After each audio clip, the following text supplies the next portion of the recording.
Hi, I'm Matt from Focus Training. Many of the leaders that we talk to know that mentoring is an important part of their development, both personally and career-wise.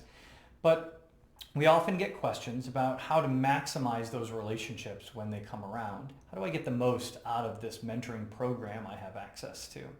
So I want to take a moment and talk about the two flavors that this might come in for you and how to get the most out of those experiences. First, let's talk about formal mentoring programs. If your organization offers you an opportunity to enter a formal mentoring relationship, partnering you with a leader with more experience, the most important thing you can do is get clearly defined expectations up front. Not every one of these programs has done that, and they can unfortunately sometimes turn out to be more of just lunch. There's nothing wrong with that, but you can get a lot more benefit if you sit down early with a mentor and map out a mentoring plan. Define how often and in what context you're going to get together, how much time you're expecting to spend with each other, and what the mentor and mentee want to get out of this relationship. If that's clear and on paper, you're going to get a lot more out of a formal mentoring program than you otherwise would. The other flavor this sometimes comes in is informal mentoring. So leaders come to me and ask, how do I get a mentor? All we're really talking about here is building a trust-based relationship with another professional who's willing to maybe give you some advice, answer some of your questions, or share their honest perspective with you.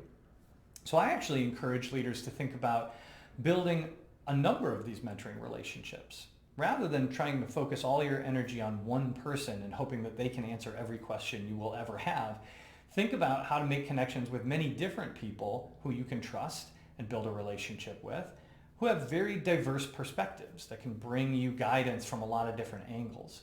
I want to encourage you to think about a personal board of directors or a constellation of mentors. You might want to reach out to somebody who does similar work to you, but does it in a very different industry or in a very different size or shape organization. You might want to think about connecting with someone who used to do the work you do, but now does it at a higher, more strategic level, a couple levels up the org chart. You may want to connect with somebody who's in a totally different field that can give you a new perspective, or somebody who has experience doing work that you want to do someday. The more diverse perspectives you can bring into this constellation of mentors, the better. But the key to success here is investing in a relationship with clear expectations built on trust. And then over time, you can get the advice you need when you need it. If you want to learn more about how to both be a mentor and receive benefits from mentoring, check out the Institutes by Focus Training. We dig